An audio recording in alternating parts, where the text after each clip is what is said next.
Welcome back, folks, to another edition of Sportsbook Confidential. My name is John Sullivan, and I'm coming to you live from the FingerLakes1.com studios in rainy Seneca Falls, New York. And this little show here is to help you learn and grow as a sports bettor. And it's quite the fall day. At least we're not into snow season yet, but another great week of sports coming up. Lots of football.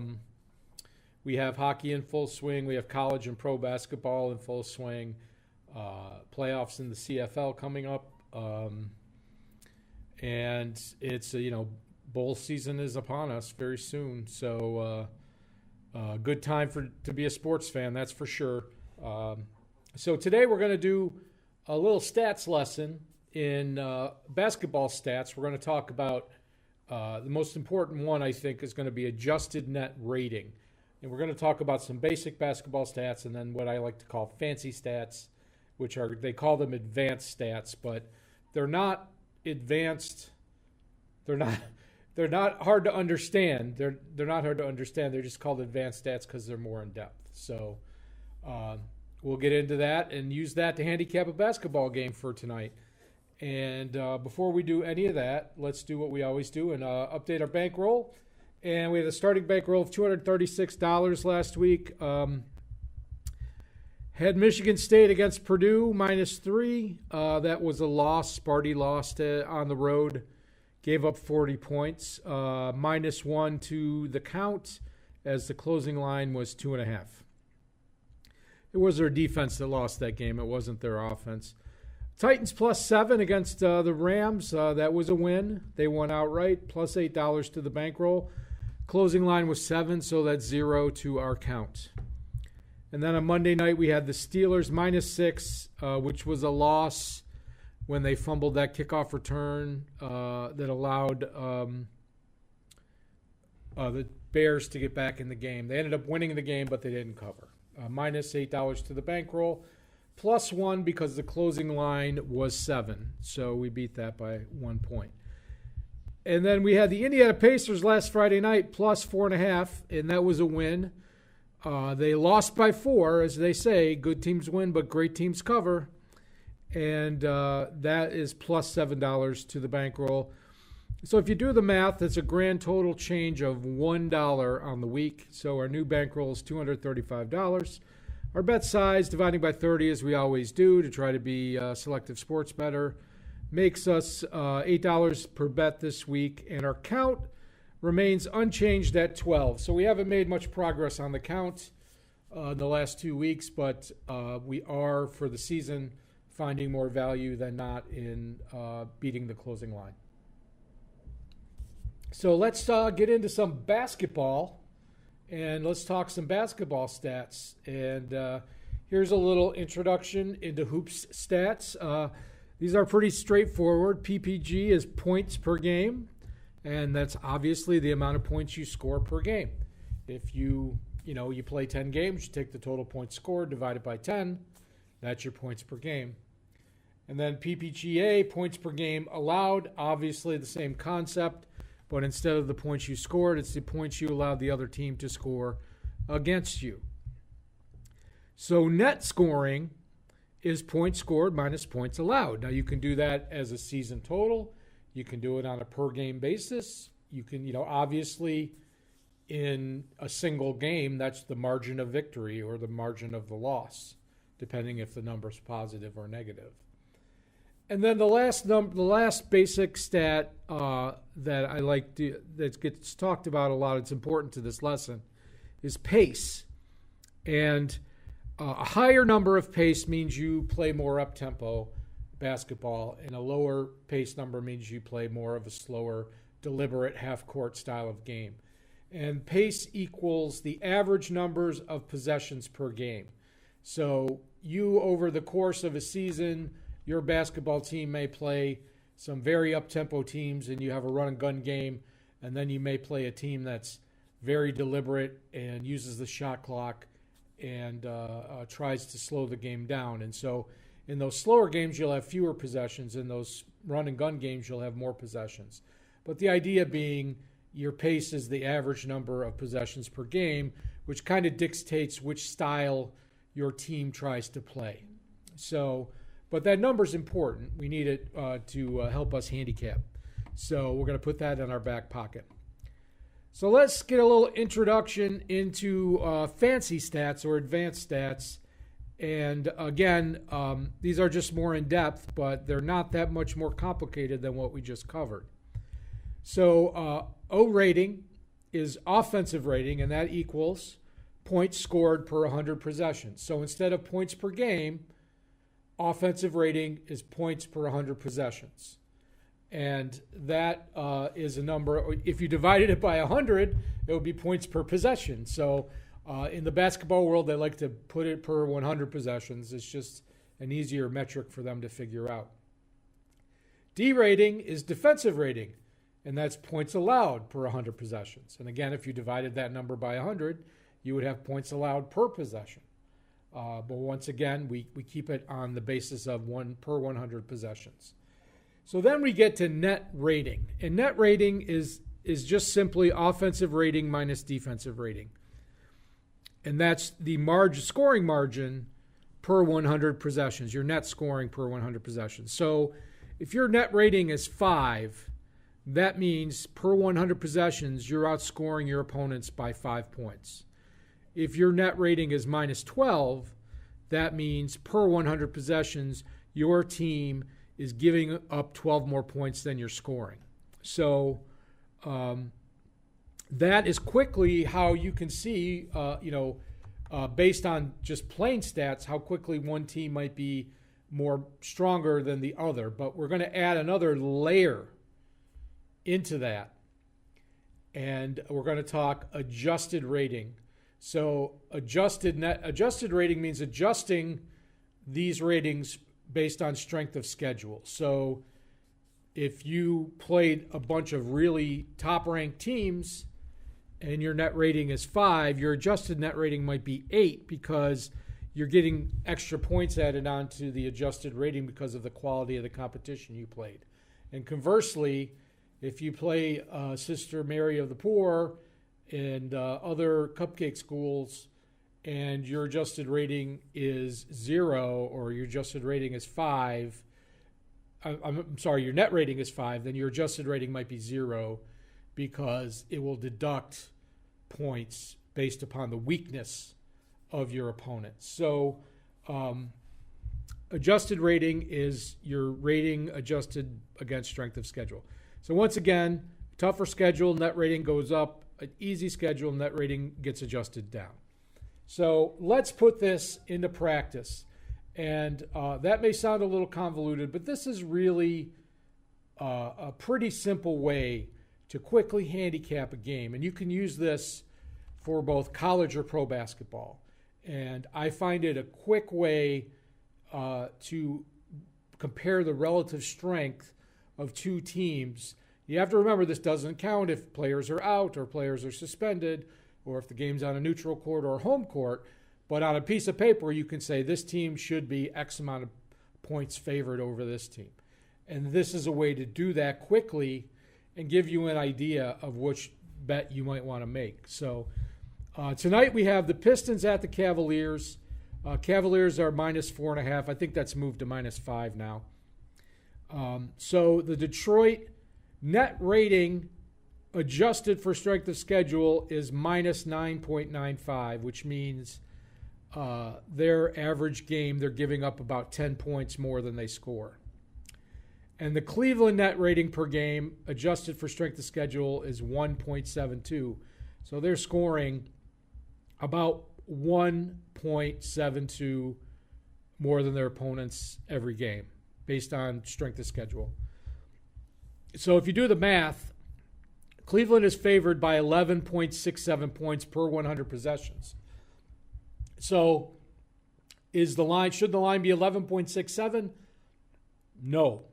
We have to adjust that's per 100 possessions, so we have to adjust by the number of possessions we believe the game is going to be, which is why we need to add in the pace. So you can see the Detroit pace is 98.6 possessions per game, and the Cleveland pace is 97.6 possessions per game. So I just average them together, so that comes up to 98.1. So if you take that 11.67 difference and you multiply it by 98.1 possessions, or 0.981, you get 11.45. So handicapping by adjusted net rating, we believe the Cavaliers are favored by they're 11.45 points stronger than the Detroit Pistons. And once again, that does not include injuries or suspensions or COVID or home court advantage. That's just a quick and dirty way to handicap two teams against each other on a piece of paper. So if you're at the Sportsbook and you want to do this, you can just whip out a piece of paper or whip out your phone and figure these numbers out. And I'm actually going to show you real quick. I found for the pro on a website called Basketball Reference. It's a basketball stats site, which is free to use. And under the team ratings page, you have to choose the correct season. So you have to pick the current season, which is 21-22 NBA season. And you can see on the team ratings, they already have your listed for you in these last columns: offensive rating adjusted to strength of schedule, defensive rating adjusted to strength of schedule, and net rating is right there from the strongest to the weakest. And you can see the Golden State Warriors are the highest ranked team at the moment. They're averaging almost 10 points a game over their opponents, adjusted for strength of schedule. But to get the pace, you have to go to the team stats on the team page, on the league this season page. It's a different page, but you can see I have highlighted here. It's the same website, pace, and you can get the pace number for each team. This is publicly available information that is it's available for anybody who wants to use it. And if you are interested in doing this for college basketball, you can also get these numbers from kenpom.com, from the free version of the site. He calls them different things, so you're going to have to look for them on the table, on the stats table on the main page. But they're there. The pace, the offensive rating adjusted, the defensive rating adjusted are all there, and you can get these same numbers. So if you wanted to do a quick and dirty handicap of any basketball game, college or pro, Division I, college or pro, you can get these numbers, on your smartphone, on your computer. It's not the be-all, end-all. Obviously, especially in college basketball, free throws are a big component of the game. There are a lot of nuances involved. There can be rule changes that affect the games, but as the season goes by and we get more and more stats to work with, then we get a better understanding of which teams are trying to play fast and play slow, and which teams have good defenses and bad defenses, good offenses, bad offenses, etc. So it is just one way to do to look at teams and do a little simple math and calculate their relative strength. So that's a handicapping tool I think you could use from time to time and put it in your pocket and save it for a rainy day. So I hope you found that helpful. Let's move on to our NFL preview for the week, and we're going to start with the Bills at the Jets. Plus 11 is the line, 47.5. Do I think the Bills are going to play as bad as they played last week? No. Do I think they're going to cover? I have no idea. Mike White has been very impressive so far. It seems like he's actually been better than Zach Wilson. I don't know. I feel like the Jets are going to score more than 9 points. The Bills, I would assume this is probably going to be like a 27-20 type of game. Don't really have a betting opinion on that particular game. Tampa Bay at Washington, plus 9.5, 51. I have it at plus 12.34, 51.33. FedEx Field is a terrible stadium. It's a terrible turf. A lot of players have been injured on it. Joe Burrow last year.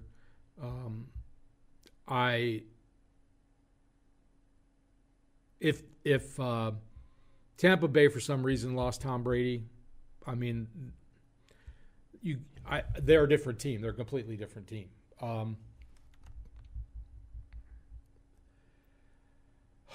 I guess, I feel like Washington has gotten better over the last few weeks. I think if this number was 10 or higher, I would consider taking Washington. But I believe the Bucs are coming off a bye, so I would look out for them. Falcons at the Cowboys. This got up to close to 10. It's -8, 54.5. I have it at -10.2, 53.12. When I saw 10, I was like, the Falcons aren't that bad. They're not a playoff team, but they play a lot of competitive games, and they do play a lot of competitive games. I don't see the Cowboys having as many drops as they had last week. I can see this being like a 35-20 type of game. I don't see a value on either side at the moment. Saints at the Titans, -2.5, 44, -3.8, 46.51. So the model likes the over here, and I tend to agree. Titans are going to have to pass more without Derrick Henry. The Saints, I don't think are going to want to shorten the game and run the ball a lot. Even if Kamara doesn't play, I think they have to throw the ball. I feel like they're comfortable throwing the ball, whether it's Trevor Siemian or Taysom Hill is back or not, or Kamara's in or not. They have plenty of options. So I feel like the over is the play there. Don't really like the spread at the moment. Jaguars at Colts, -10, 47.5. I have it at -14.42, 47.8. The Jags won last week, but they only scored 9 points. So I think the Colts could cover a 10 here. I really think that their defense is healthy and it has been very good this year. Their running game is solid. Carson Wentz needs to stop throwing those picks out of his own end zone, and they'll be fine. So I do like the Colts in this game. Lions at the Steelers, -8, 42.5. I have it at -13.33, 42.15. So it likes the Steelers. The Steelers, they won the game on Monday, but they hurt themselves. I didn't get the cover in that game, but most of their mistakes are self-inflicted. The model loves the Steelers here, but I just don't feel like laying more than a touchdown with them right now. The Lions are going to win at some point. They're definitely not an 0-17 team. I would be very surprised if they didn't win any games unless they're trying to lose. Browns and Patriots, this should be a really good game. -2.5, 46, -1.7, 44.21. So the model likes the under. The Browns scored 46 or 47 points last week. They came out blazing after they got rid of Odell Beckham. They have a very tough defense they're playing against. I feel like New England's best chance is to slow this game down as much as possible, which would make the under in play. I feel like if that got up to 47 or 47.5, that would be a really tasty play at the under there. And let's finish up the NFL this week. Vikings at Chargers, -3, 53, -2.68, 53.23. So my model pretty much likes it the way it is. Not much value betting that game. It should be a competitive, close game. It's lined right where it's supposed to be. Panthers at Cardinals, -10.5, 44.5, -12.3, 45.76. And my model likes the Cards as 12-point favorites, even though there's a 50% chance that Kyler Murray won't play. That's how much they like. The model likes the Cardinals over the Panthers with a non-Darnold, Cam Newton just signed with Carolina. He very likely will not play on Sunday. I forgot who the quarterback is. I think his last name is Walker. I can't remember. But Christian McCaffrey is back. If they get any kind of passing game going, maybe they could cover that spread. But this should be a cakewalk for the Cardinals. Eagles at Broncos, -2.5, 45, -1.3, 42.64. My model likes the under. If there's any weather in this game, I like the under a lot more. The Broncos came out and they scored a lot of points against Dallas. which is a very, very bad defense. The Eagles are not much better, but I feel like that this game will be a lot more of a rushing and short passing game. I would be very surprised to see a lot of bombs in this game because Teddy Bridgewater is notorious for not being able to throw the long ball. Jalen Hurts is a better passer than a lot of people think. I just don't think he has, they traded away their best receiver in Zach Ertz. Seahawks at Packers, minus 349, minus 4.78, 42.25. So the model loves the under here, and I looked up the forecast in Green Bay. It's 60% chance of snow on Sunday, high of 34, low of 28. Russell Wilson is back. Aaron Rodgers will be back if he tests negative on Saturday. And if he does test negative, then he'll play. He's their best chance to win. But the snow makes me, Green Bay can score points in the snow. That's not an issue. But all the factors considered, Russ coming back, Rodgers coming back without any practice time, and a possible bad weather game, and the model likes the under. All of those factors say under to me. Chiefs at the Raiders on Sunday night, plus 2.5, 52 for the Raiders, plus 3.7, 51.3, the model says. People keep saying, the Chiefs are just going through a slump and they'll get over it, and they haven't gotten over it yet. And on the same side, other side of the coin, the Raiders got rid of their coach and two of their best players, and they haven't missed a beat. It's been really impressive how well the ship has stayed straight in Las Vegas for the Raiders these last couple of weeks. I expect it's a division game. I expect it to be very competitive. This could actually give Las Vegas, if they could take care of business against the Chargers, a stranglehold on the division. So, big game. If that got to 3.5, I would be all over the Raiders. I would be all over the Raiders. But that being said, the Chiefs can maybe find some of their old magic and win by 14.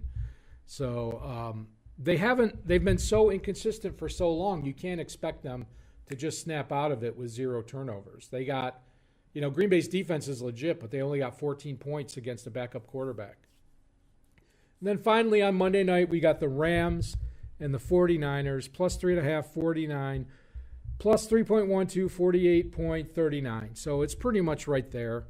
I feel like the Rams bounce back. The 49ers have had some questionable play calling. They had a lot of drops last week. Kittle dropped a couple. They did not. They had a little bit of what you would call bad luck. They didn't make plays when they had opportunities to make them. So I feel like San Francisco will play better. I feel like the Rams will play better, but I still feel like the Rams are a field goal better here. And I don't really see a wager on this game at all Monday night. So that's all we got for pro football. I didn't do college this week with all the other stuff going on. I just didn't have time to go through the schedule. So let's get right to my picks. And we are going to take Cleveland. It's actually 5. It's not 5.5. Cleveland minus 5, minus 110 in NBA tonight. We're going to test our handicapping strategy, our adjusted net rating, and see how that works out for us. And then on Sunday, we've got the Colts minus 10 at minus 110. Hopefully they take care of business against the Jags. We got Seattle and Green Bay under 49, minus 110. And then on Friday night, I got a bonus pick for you. Villanova at ranked number 4, and UCLA ranked number 2 at Pauley Pavilion tonight about 11 o'clock. Villanova's plus 4.5, minus 110. The adjusted net rating on this game said this game was a pick'em. Now, once again, that doesn't account for home court advantage or any of that other stuff. But both of these teams are very good. Obviously, they're potential number 1 seeds in the NCAA tournament. I feel like Villanova, whichever team was getting 4.5 points, I would take that team. So Villanova is getting 4.5, so I'm going to take them. Plus, they're better free throw shooters. Always hit your free throws. So That's going to do it for today's program. A nice short one for you. Thanks for tuning in and spending some time with me. I hope what you found here was useful and helps you in the sports book or going forward. And enjoy all the great sports this weekend. Enjoy yourself. And we'll be back with another episode next week. So let me play the outro music for you, and let's go get some winners. Take care, everybody.